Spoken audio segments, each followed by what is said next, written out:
Tear gas rains down on the Mayday March in Montreal. The political establishment rains down on the primaries in the United States. And the man who brought us purple rain is no longer with us. Plus, Peter Sergakis is suing someone again. It's time for another podcast. Not quite live from Forget the Box Studios in Montreal. This is the FTB Podcast. The only podcast you're listening to right now. All right, let's meet our panel. I am Der Kosmonaut. I'm a writer, poet, political philosopher. Hi, I'm Jem. I'm the managing editor at Forget the Box. Hi, I'm Jerry. I'm a contributor at Forget the Box. And I'm Jason C. McLean, your host. It is Sunday, May 1st when we're recording this, May Day, and there was a major Mayday March downtown on this rainy Sunday afternoon, and Hannah Besseau has this report. Sunday marked the annual Mayday March in Montreal. Thousands of demonstrators took to the streets for International Workers' Day to demand better working condition policies for Quebecers. Quebec's minimum wage had been increased to $10.75 that Sunday, but many demonstrators were expressing dissatisfaction with the 20-cent increase, saying that it was not enough.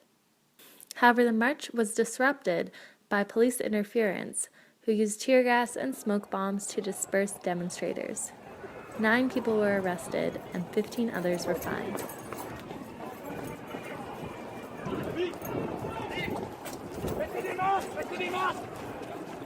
So significantly different than what happened at the anti-police brutality march when everyone was surprised that there were no arrests and no problems with the police, and they marched all the way from La Fontaine Park down to Cabot Square. Jem, you were there with the tear gas in the air. How would you describe your experience? It was somewhat chaotic, I think, because there was no real itinerary, obviously. So we're just following the crowds around, and what ended up happening is we ended up drawing a lot of circles in downtown. So we started at Sherbrooke and McGill, which is the Roddick Gates of McGill University, and then we went forward. I wasn't paying attention too much to where we were turning left or right, but yeah. So we went around down Elmer, I think, and then onto Maisonneuve, and then we stopped there for a while, chanting and stuff, and then at some point the main contingent just came to us, and then we started marching down down Maisonneuve. Then we went up to Sherbrooke, and we went around, and it was going well. It was going no police intervention until we came to the SPVM headquarters, thing on St. Catherine, and at that point things kind of started to get a bit heated. I've heard from some people that someone broke some glass, and then I saw firework just going towards the SPVM headquarters, and then that's when the orange gas started happening, and tear gas and explosions. I mean, loud noises at least. And then we had to run through a lot of back alleys. It was a very tiring day, but it was interesting. Because it was different. Yeah, it was different groups merging together. I saw that. I saw a bit of that online. There was it wasn't just one march that started at one place. It was a bunch of different contingents forming together. I think that's usually how it goes with the Mayday demos anyway, because there's the unions doing their own thing, and they're the anti-capitalists doing their own thing, and sometimes students from universities joining in as well. I was technically going with the McGill contingency, which was all 10 of us. And is everyone assumed? I guess is the assumption that it was the clack that caused the problems, or is that? I mean, I'm not making any assumptions. I just heard that people did stuff, and then police did not hesitate to just respond back. And also, even before we made it to the SPVM place, I heard that at least one canister was discharged on St. Catherine. So the cops might have started it. You're not sure, but the cops might have started it. I mean, I heard, and I saw people see the smoke even before we made it there. So there was at least one canister, and then there was Sûreté du Québec after a while. They were prepared. Sûreté du Québec, so there was another force there. Yeah, I saw them. They were walking on René Lévesque, and we were walking down following the main crowd, and then I saw this battalion of SQ forces just walking down René Lévesque, and then we just decided not to go that way because I didn't think that was a very smart move, to be honest. What would you think compared to do you think that if a demo has a one start and even though they don't disclose where they're going, they all leave together, Do you think that makes it harder for there to be problems, or do you think is the reason why there were problems this time because? What do you mean by problems? Wait, in terms of police tear gas. Tear gas is, I would say tear gas is a problem. It is a problem. I would say that's not something I really want to experience in my city. No. Now, would you say that the reason because it was so scattered that prompted it? Would you just say that the anti-police brutality march was a bit of an anomaly? Well, the thing is, the demo wasn't scattered until we were scattered by the police. So we were walking really well, and then they were able to just break apart the group really well because amidst that chaos, the group just split it into pieces, and those who were not really expecting to see any tear gas probably left at that point as well. Yeah. And I would say also one thing that was the current climate, there's a few things going on. First of all, two different activists I know actually settled out of settled cases they had with the police. Mm-hmm. Katie Nelson and Shane Murphy. And right. And also there's a lot of problems going on in Montreal North with protests, basically racial police profiling. Would you say that, I don't know, I was thinking in that climate that they were trying to go easy on the stuff that happens downtown by settling out of court or something, but obviously that's not the case. I mean, there was tear gas in downtown today, so... Yeah, so obviously... Do you think this is going to be a very hot summer of protest, or...? I mean, I don't know. I can't tell. The thing is, though, from what I've heard, this year's demo, this year's Mayday demo was kind of smaller than last year's. Yeah. So there was that. But then again, it's... Demos that have a lot of anarchists and anti-capitalists in tend to get shut down really fast. And I suppose the anti-police brutality march was the context and the thing that the demo is about is against police brutality. Yeah. So as a PR move, you do not want to brutally repress that particular demo. But it took 15 years for them to figure that out? Or... I suppose. So... I don't know. I cannot really explain. It seems like that demo was an anomaly, but also it depends on what your definition of violence is. Oh. If you have a group of people marching down the street peacefully, and if you have an entire battalion of riot police marching next to them, there's not real violence happening. But that's the state violence, intimidation. Intimidation is psychological violence. It's still violence, nevertheless. Yeah. Mm-hmm. One of the theories as to why there was no hardcore cracking down or arrests at the anti-police brutality march was because it was so close to a police shooting. Mm. Do you think that might have played into it? I mean, I suppose that might have played into it. I mean, it's anyone's guess as to why the police are deciding to do what they're doing. I mean, based on what I've been hearing, there's also the entire rhetoric around idea about how the relatively new police, what's his name, commander or chief? I don't know what the proper title for that person is. I heard that he was also trying to make the police kind of more friendly, as it were. Yeah, then I guess he completely dropped the ball this time. But I suppose. I mean, I don't know. I'm not at a place to theorize well about the police, to be honest. Yeah. But from what I see, not much has changed. Yeah, good. It's a good point. Also, May Day is what kicks off always the festival of it's the Workers' Day. Mm-hmm. Historic Day, but it kicks off the Festival of Anarchy. That's coming up in the next little while. May is always a big month for protest in Montreal. This is true. Do you see it getting bigger? Or do you think? I guess this won't hamper the spirits of any of the people participating. Probably not. I mean, there was also another demo. I think on Friday, a night demo, just to start one of the regular nightly demos that happen against austerity, against all the kinds of stuff. But I'm not really sure. The students are not really that active at this time. The student movement is kind of on a hiatus right now, and I would think that it could have to do with basically they're trying to come up with a new student federation now, and there are two options, and they're all it's the negotiation phase right now.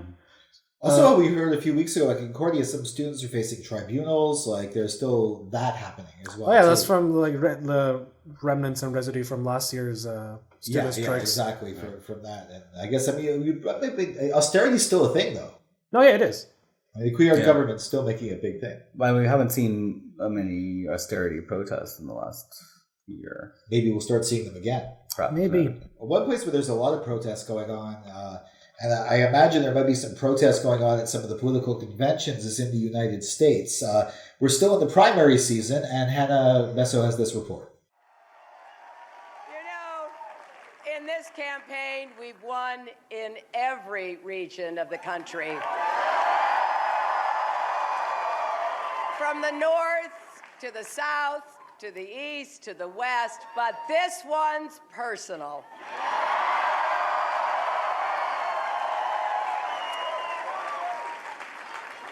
New Yorkers, you've always had my back. And I've always tried to have yours. Today, together, we did it again, and I am deeply, deeply grateful.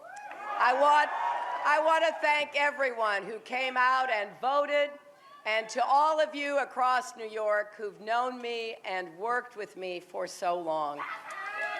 It is humbling.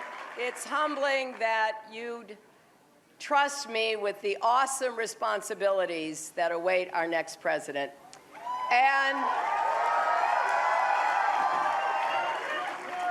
And to all the people who supported Senator Sanders, I believe there is much more that unites us than divides us.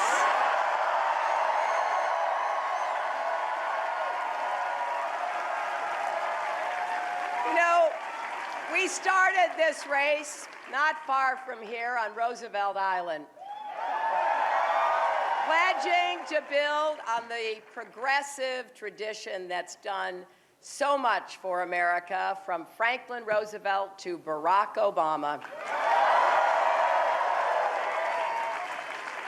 And tonight, little less than a year later, the race for the Democratic nomination is in the home stretch and victory is in sight.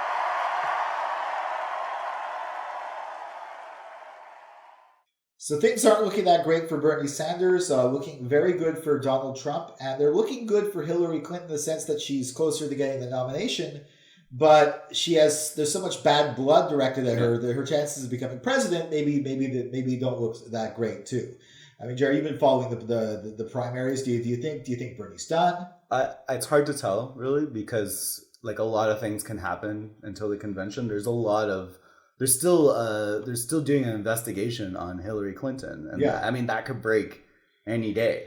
Yeah, really. Honestly, she's not a safe candidate for the Democrats, and I think that's one of the main problems is they think that by going with this moderate Republican as a Democrat, they're going to win, but they might not in the end. It might actually lead to a Trump victory, which is really kind of frightening. I hate to say it, but I mean, the cards are aligning. It's kind of like a game of a House of Cards, you know? Yeah. Even Bill Clinton recently came out and kind of said, "Oh, House of Cards is kind of true," saying it as a joke, but it really is true. It's like cutthroat, and the Clinton campaign has had the media on their side the entire election, and even when Sanders was winning, he was losing. Yeah. So how can you win if you're losing all the time? I saw a meme. It was a picture of Wolf Blitzer, and it said, "How will Bernie Sanders be able to survive this catastrophic win that he just had in a certain state?" But honestly, he would have won New York had he had independence. There were a lot of people weren't allowed to vote. A lot of people weren't allowed to vote, and also people who were allowed to vote because they registered enough time were kicked off the voter rolls in Brooklyn. There were some major problems there, and I guess the one thing I'm wondering though is that if this thing breaks about Hillary and it breaks during a general election, she's indicted or something. Yeah, it's better that it breaks. It's better than it breaks during the primaries because then Sanders, then she wouldn't be the. For sure, she has to try to bat down this that keeps drags her during a general election. I don't know if she can survive the general election. Well, Hillary Clinton is not going to be indicted. I'll tell you why. She's been in Washington for a quarter of a century, and she knows the dirt on every politician. She knows everything. She has said to Washington, if there's an indictment, I'm bringing down the whole charade. Yeah. And what she's done is nothing compared to what most of the senators and Congress people have done. Republicans are actually calling both the Justice Department and the White House begging for the FBI not to indict her. She has basically threatened the entire Washington establishment. Yeah. She's not going to get indicted. Yeah. The fix is in with this election. Look, there have been 5 rigged elections in U.S. history, but this one is the most blatantly, obviously rigged. Yeah. And it's showing, that's interesting with on the Republican side, but the Democrats are absolutely showing total contempt for the electorate. Yeah. She is unpopular amongst Democrats. She is actually probably the most unpopular candidate ever, unanimously backed by any party. And I was reading, like 75% of Bernie Sanders supporters won't vote for her. Yeah. So she's going to lose that support. And where's it going to go is a good question. I don't think it could go to Trump. No, but the thing is, there's going to be a lot of extensions. However, given the blatant nature of this rigging, I don't think they would do this if they didn't know they had it in the bag. Yeah. That this election pretty much is in the bag. She's not going to get indicted. The Republicans don't want her indicted because she'll bring down the whole house of cards. Now, who knows what can happen between now and the general election. The ultimate decision to indict rests with the Attorney General. The FBI is not independent. It is a bureau of the Department of Justice. The Attorney General is basically the head of the FBI. Yeah. Before the FBI can even do an indictment against someone on the statute of Hillary Clinton, they have to clear it with the Attorney General. The Attorney General has to clear it with the White House. It looks like Obama is not going to give the green light for her to be indicted. For sure. Well, he's going to protect his party. Exactly. Yeah. So, but one thing I noticed too, and I saw this was something that astounded me. He could even pardon Clinton if he wanted to. Yeah, sure. He could. He could. Yeah. I mean, Gerald Ford pardoned Nixon, so... One thing that astounded me was I saw this thing, apparently back in the 70s, Bill Clinton was accused of raping somebody. Really? And the person who brought this out into the spotlight was Donald Trump, actually. And why he's bringing it out now instead of during a general election, which he has the nomination, I don't know. But he basically he was accusing her of, she was accusing him of being sexist. And he said, you're the ultimate enabler. And he hinted that he was going to reveal the story, which actually was from the 70s. Apparently Hillary Clinton helped silence this person. Yeah. And that was the story. Like that. I mean, but I was reading the comments on this website on Mike, and all the comments were about how Donald Trump's an idiot, he's a fascist, which he is. He is both an idiot and a fascist. But the fact that they were talking about that, not the fact that Bill Clinton was actually accused of raping somebody. I mean, you think that would be more of a story. Like, you also have to recall, because the whole Monica Lewinsky issue, that backfired on the Republicans. So when just people who hear another sex scandal is not about Bill Clinton, they just automatically think, oh, okay, this is Monica Lewinsky, but now it's going back 40 years. They're trying. I'm just saying that's how most Americans and even Democrats will feel about these revelations. That that's why, like, the sex scandals now have to be, like, on Twitter or Instagram. You know, like, you have to actually take a picture of something like and, like, Instagram it to someone, and that will stick. That will stick now. And now nothing else will stick. One theory I always had, though, is that Donald Trump, because there's the famous picture of Donald Trump and Melania Trump, I believe her name is, at their wedding, and Bill and Hillary Clinton are guests. The whole thing of the Trumps and the Clintons are friends. I always thought Trump was a plant to scare people into voting for Clinton. I buy that. And, it's possible. And Hillary Clinton became senator of New York in a great measure due to Donald Trump's support. Yeah. He gave her lots of money. He kind of pulled the strings, wheeling and dealing. Yeah. So she owes her political position, her post-White House as First Lady, her position as Senate, in a great deal to Donald Trump. Yeah. And conversely, Donald Trump actually owes a lot to the Clintons because Bill Clinton pulled some strings for Donald Trump as far as some money for development in the 90s. Yeah. So they're very close. Does it bother you guys when you hear that Donald Trump's considered like an anti-establishment candidate? Well, this guy's a billionaire. Put it this way, Ted Cruz would not be considered an establishment candidate if Donald Trump wasn't in the race. See, that's the thing. The anti-establishment does not refer to the fact that these people are rich or not, but rather Donald Trump is not a politician, and in the eyes of some people, that's like an anti-establishment stance. Bernie, on the other hand, would be an establishment candidate on some people's eyes because he has been a politician for a while. But he's actually what I find is actually But he's getting I hate this, the Trump is pulling the anti-establishment, the crackpot, and the I sometimes Well, and the listen bigot to vote, George too. He's Norway's getting- show. It's like it's on late night radio and it talks about UFOs, and he supports Trump.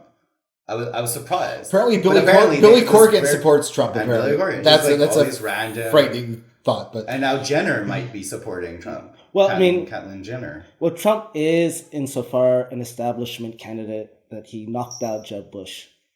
He actually Well, Jeb was the Bush one. had no right running. Yeah, but he had To the be exactly. honest. But this is the Bush dynasty. This is the main Yeah. Republican dynasty of the last Well- 40 years. He knocked out the main Republican dynasty. That's why people to be think honest, he's. Jeb Bush was entitled to run because his dad was president and his brother was president, and he deserved to be president. One but thing- unfortunately, it doesn't work like that. And also, I was reading recently. I've been reading the National Review. I usually don't read the National Review. That's pretty much the house organ of the U.S. Republican Party, and they're absolutely scathing about Donald Trump. So yes, the Republican establishment is absolutely dead do not set want him. against Donald Trump. So in that regards, yes, he is an anti-establishment, Yeah. quote unquote anti-establishment, because he's a member of the ruling class. He's a billionaire. He's a member of the ruling class, and so he has the ability and the wherewithal, the wealth, and the pull to be able to challenge the mainstream establishment. because one of the reasons why the Republican establishment be so angry at him or afraid of him is because they know he's going to lose a general election. Well, They're worried that what he's done is that he's blown the cover off basically since Barry Goldwater's campaign in 1964, coming out against civil rights, and then Richard Nixon's famous Southern strategy in 68. So the Republican Party over the last 50 years have appealed to hidden coded racism. That was the bread and butter. The Bushes did it best.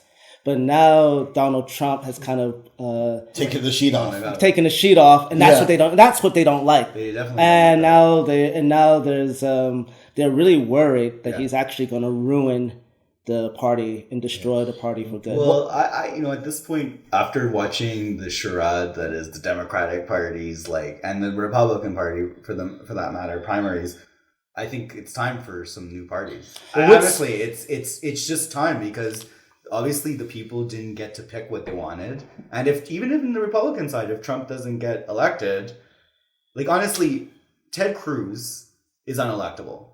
As much as Trump, maybe even more unelectable than Donald Trump. He's just totally unelectable. One thing that I see happening now, and this is actually to that point, and this is it's the people who are supporting Bernie, not so much Sanders himself. He initially pledged that he would support the nominee. He doesn't want to be the spoiler. But now he's pulling back from that. He's saying they have to meet certain conditions for me to support. But his supporters, not so much him, but his supporters, a lot of them are actually thinking of either encouraging him to start an independent party or supporting Jill Stein in the Green Party or something like that. And that's a massive voting block. Yeah.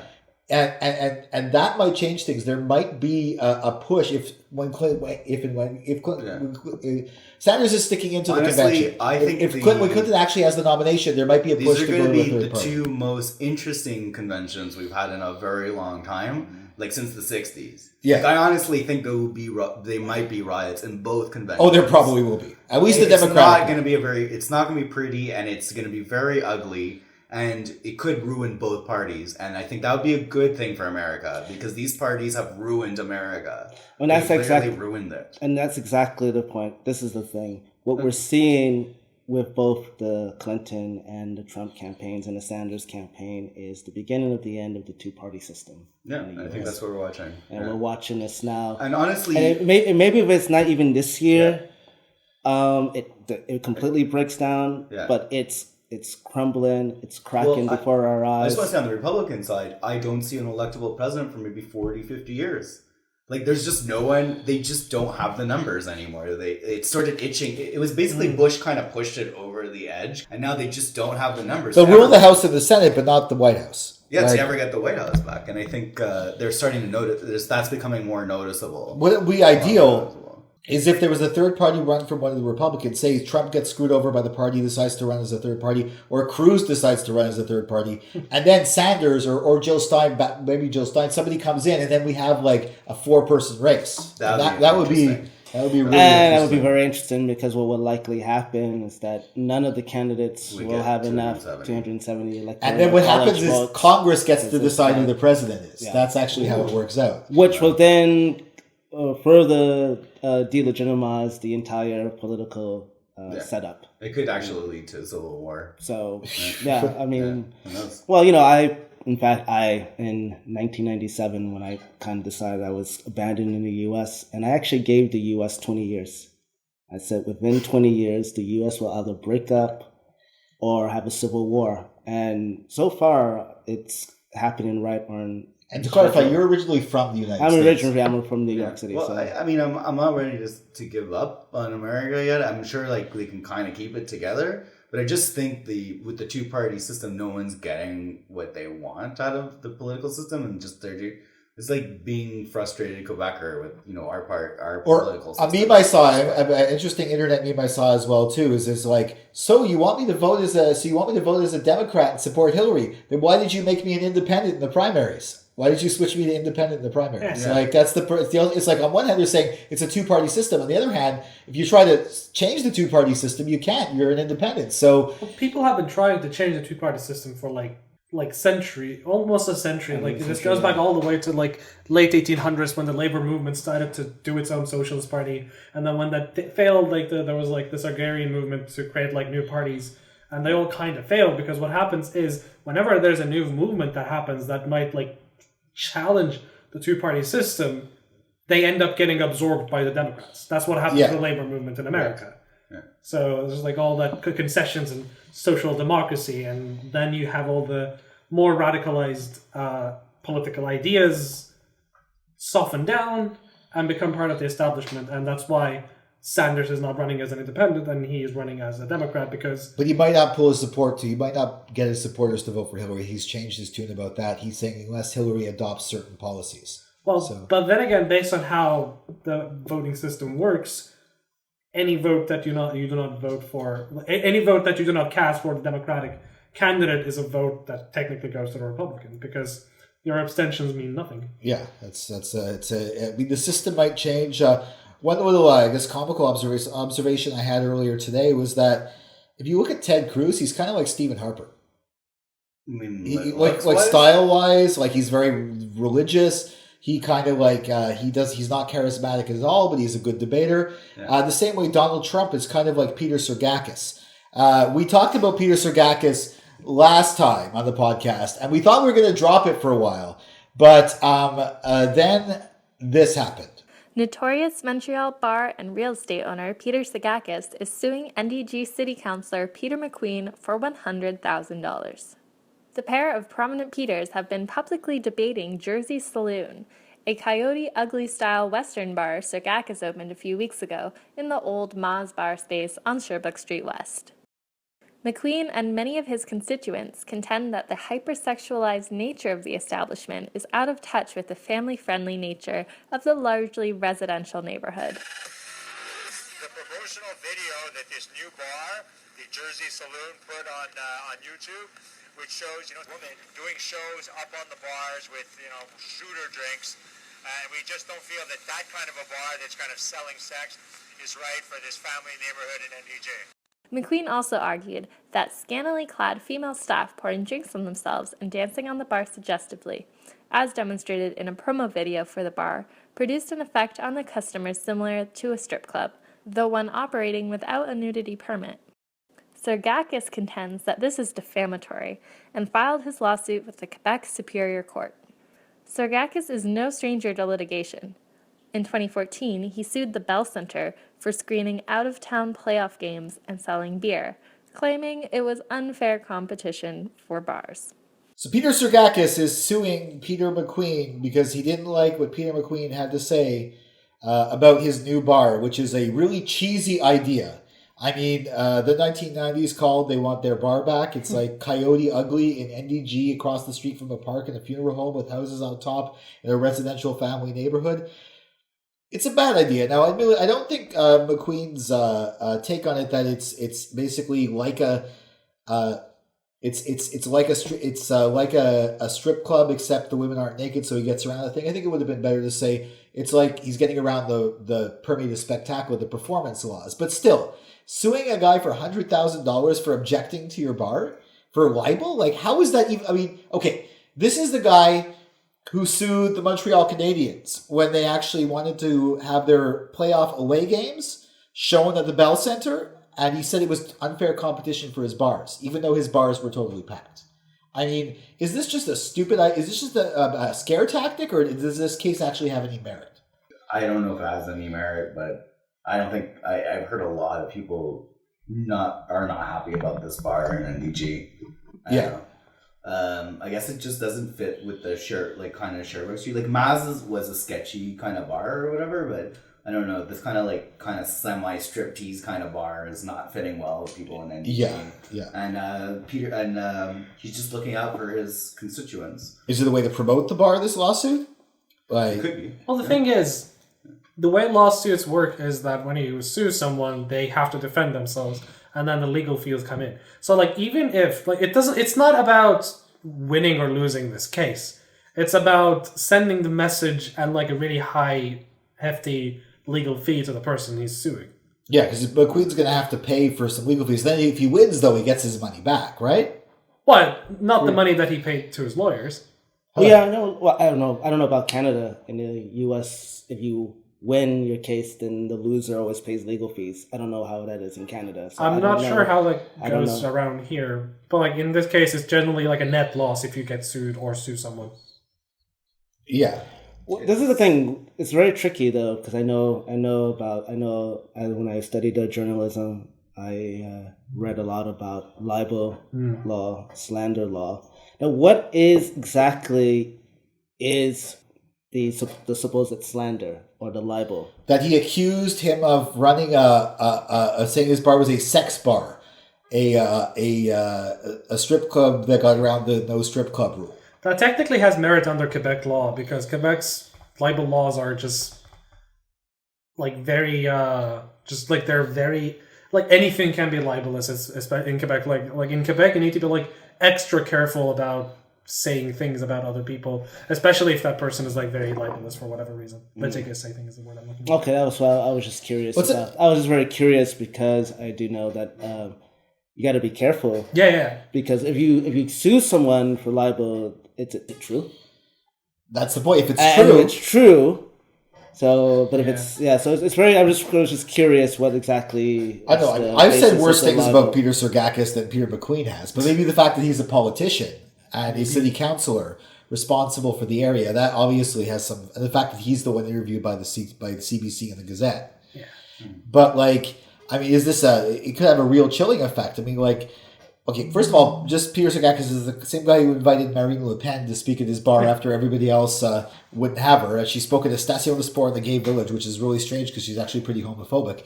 But at the same time, too, he kicked out people wearing red squares from his bar during in 2012. He's a colorful character, but like, I mean, maybe this $100,000 is just a way to him to offset the cost that he's going to lose by this horrible idea of putting a Coyote Ugly bar in NDG.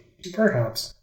I don't know. I mean, like, admittedly, Peter Sergakis is one of those people who could open up, like, you know, a vegan coffee shop or paying people $15 an hour, and I would find a way to find something wrong with it because, like, he just pisses me off after what he did with the Cock and Bull and Le Bull after that. But that's a personal bias. I have to admit that's a personal bias. But I'm wondering, is this case going to go, like, in this case, obviously he's going to go somewhere. He's filed the suit. Is he trying to hope that McQueen apologizes and then he drops the suit, or does he hope to take it all the way? No one really knows. I don't know. We don't really know, but I guess our refrain is Peter Sergakis is still an asshole. Somebody who actually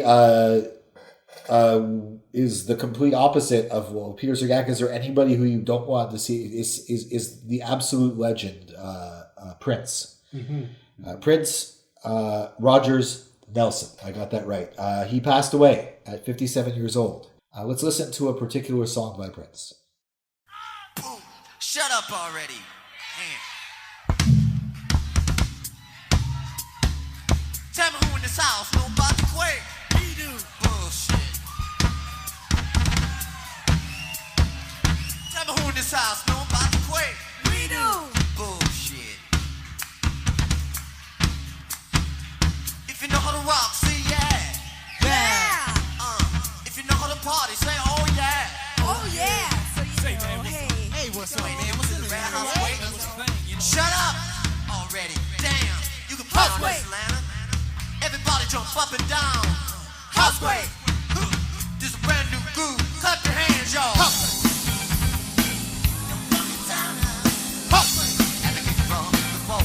We gotta rock this mother, say housequake. We gotta rock this mother, say housequake. Gonna show you what to do. Put your foot down on the two, jump up on the one. Now you're having fun. Check it, do it. The housequake. Hey, question. Does anybody know about the quake? Yeah. Bullshit. Can't get on until you make the house shake. Everybody clap your hands, holler, come on. Let's jam, dog. Let's jam. Don't wait for your neighbor. Quit asking hands. You're in the housequake.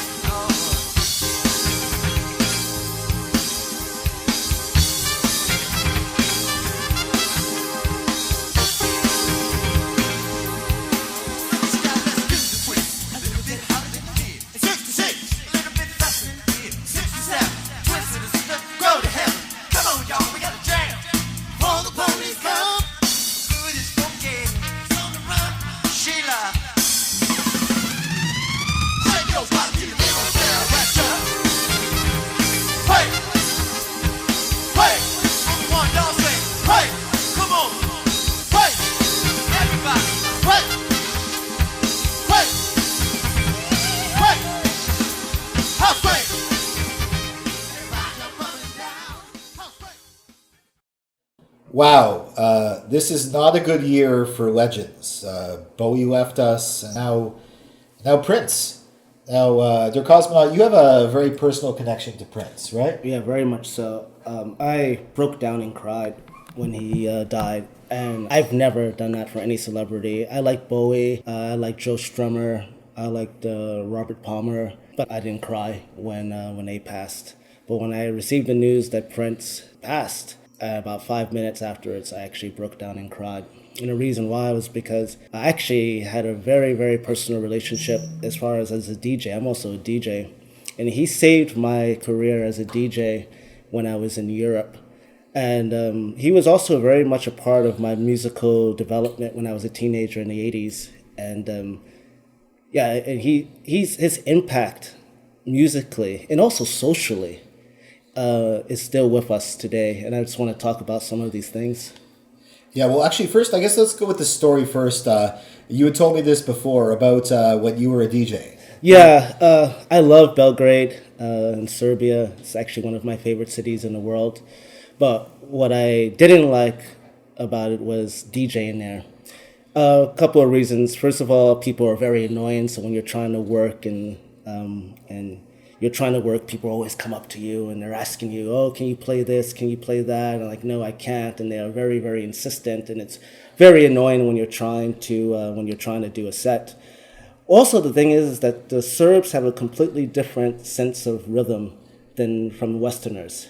So I was thrown as a DJ, I was throwing out the kitchen sink and people weren't dancing. So I would play James Brown. And people would say, I can't dance to James Brown. How can you not dance to James Brown? I can dance to James Brown, I'm white.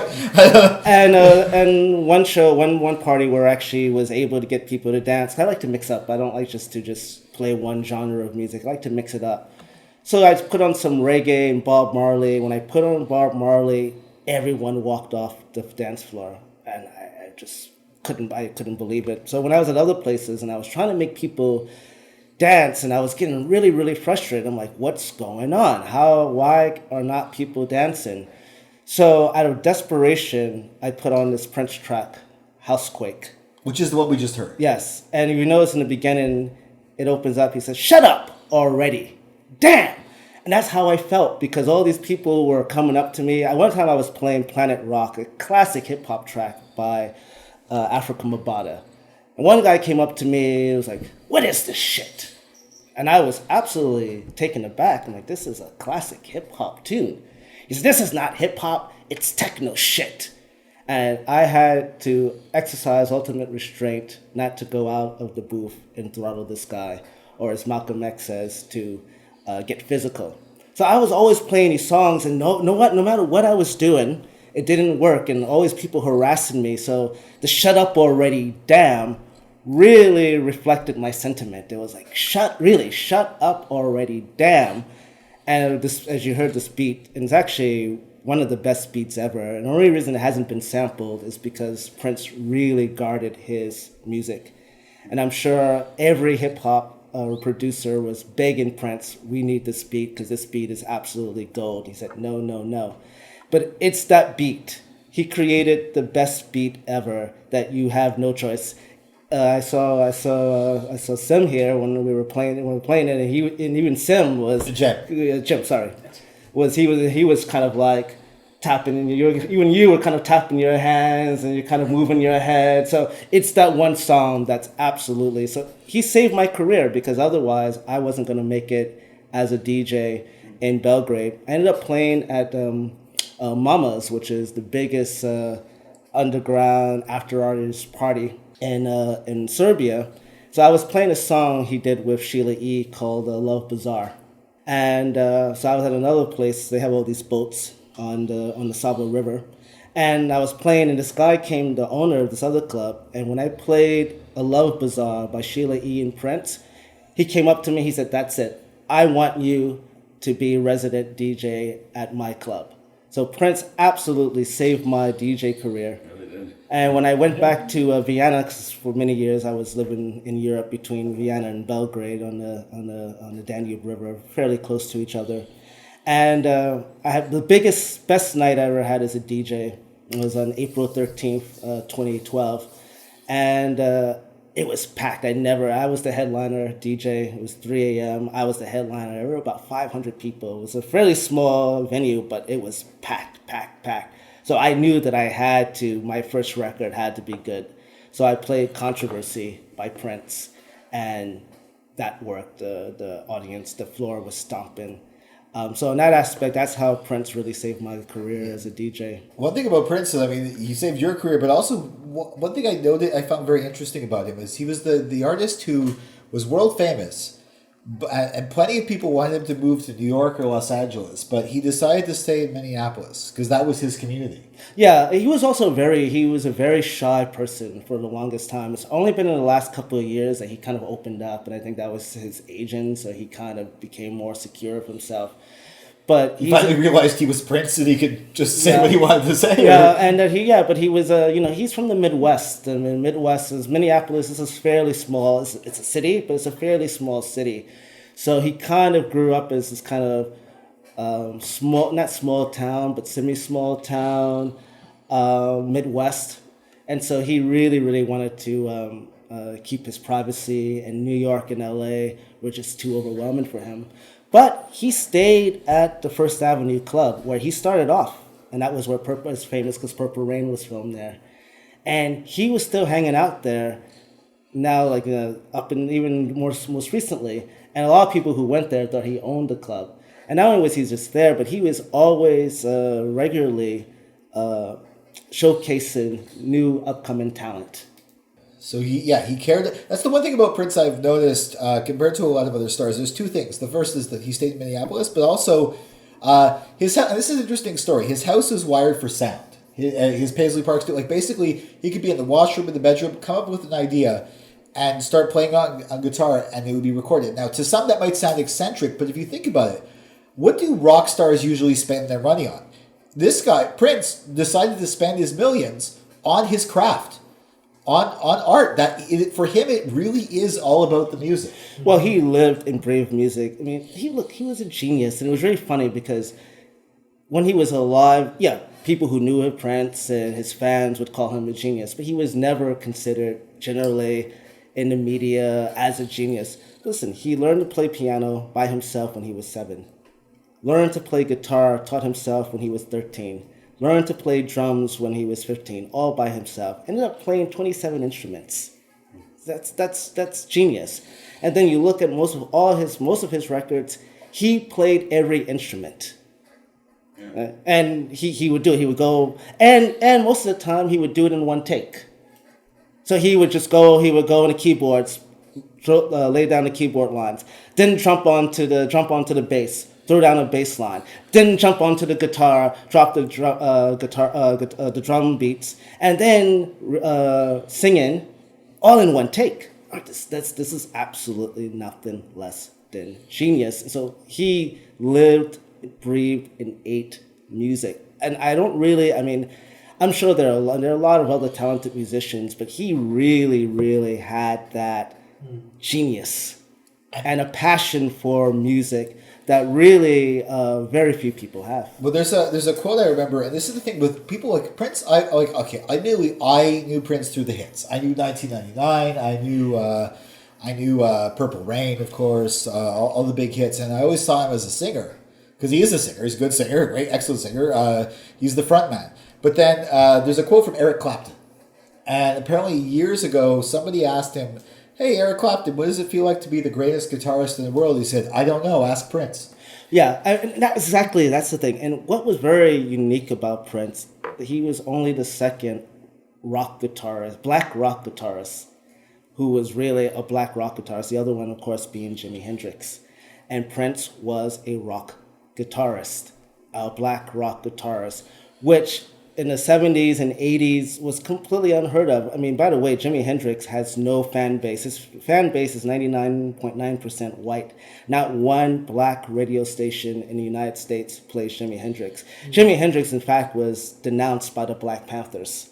They thought he was doing a minstrel show. But Prince had this universal appeal all across the world. So he appealed equally to blacks and to whites and to people from all over the world. And that was very, very, very unique as far as him being a rock star. But further, what was unique about him was that he started off disco, then he went into new wave, then he went into pop, then he did rock, he did industrial, he did techno.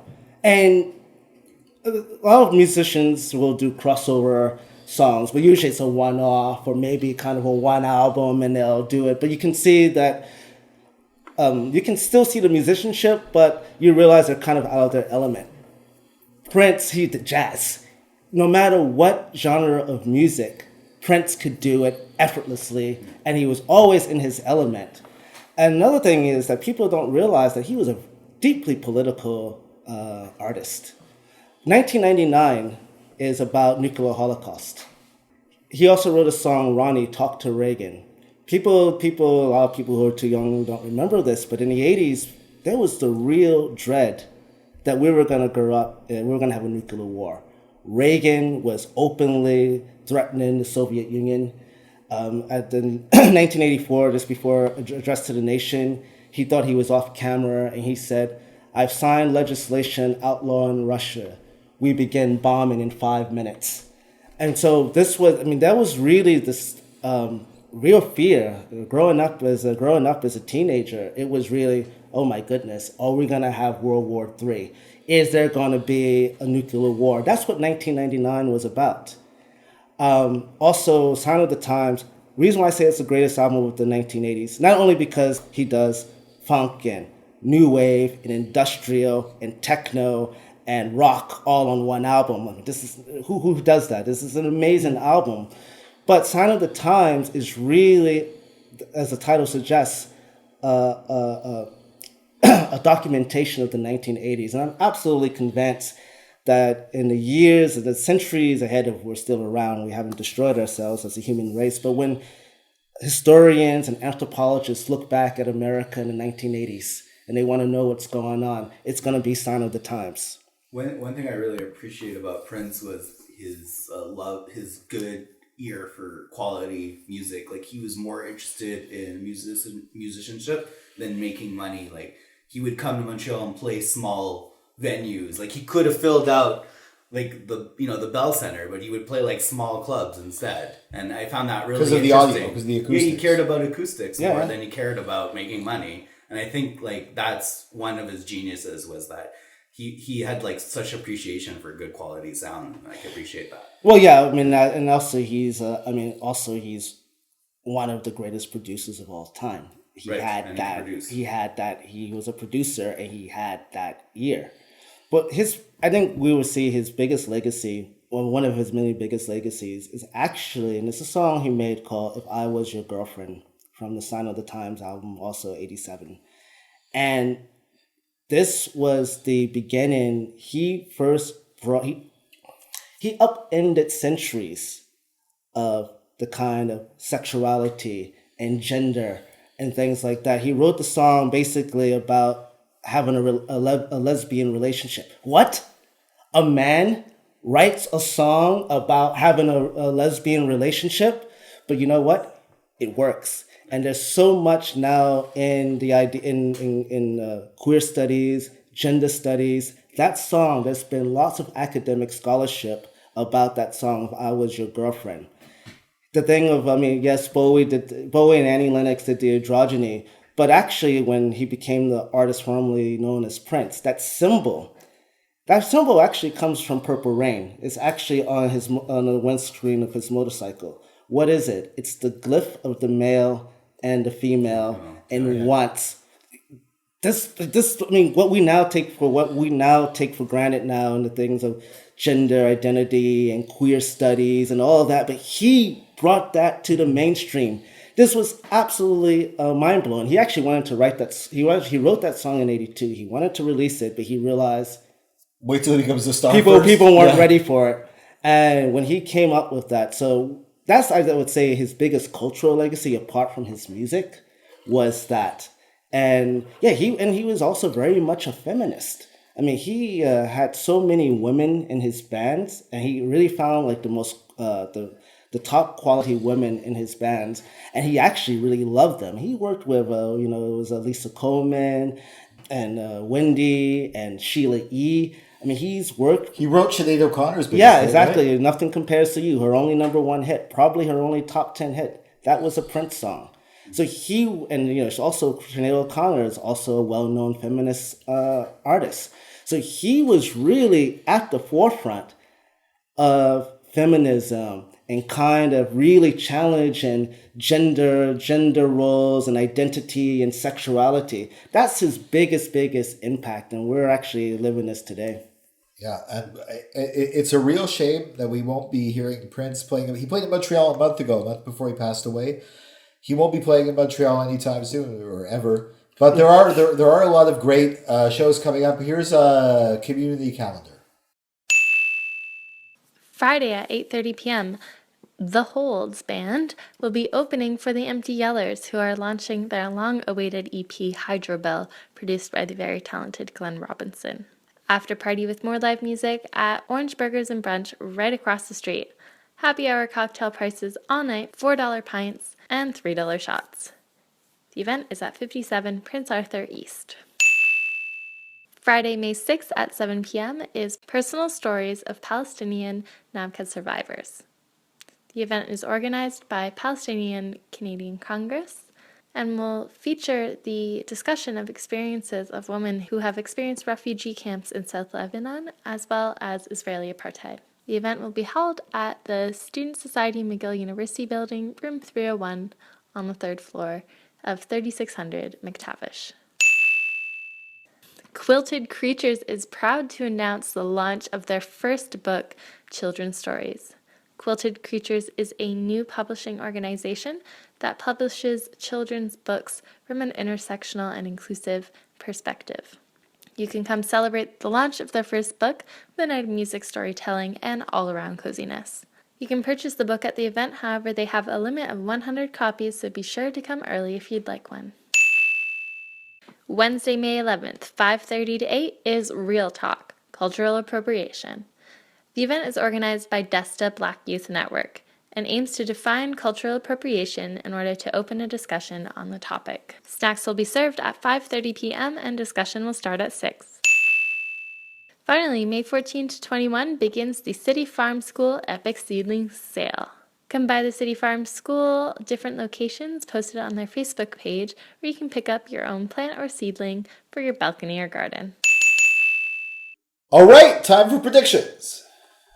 I predict that Austria is going to elect the first fascist head of state in Europe since the death of Franco, and that the Portland Trailblazers basketball team are going to pull an upset over Golden State.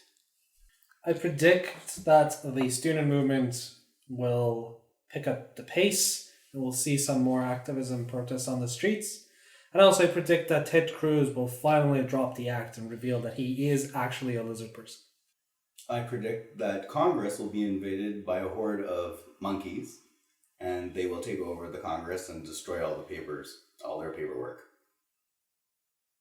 And I predict that a woman who looks like Ted Cruz will be found in a men's washroom in Indiana.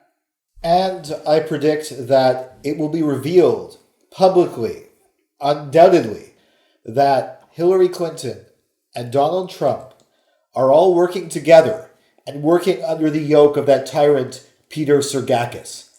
And I predict that for the next year, we're going to party like it's 1999. Thank you, everybody, for being part of the podcast. You can follow Der Kosmonaut at derkosmonaut.blogspot.com. You can follow Jerry and Jem here on Forget the Box. Catch you in 2 weeks.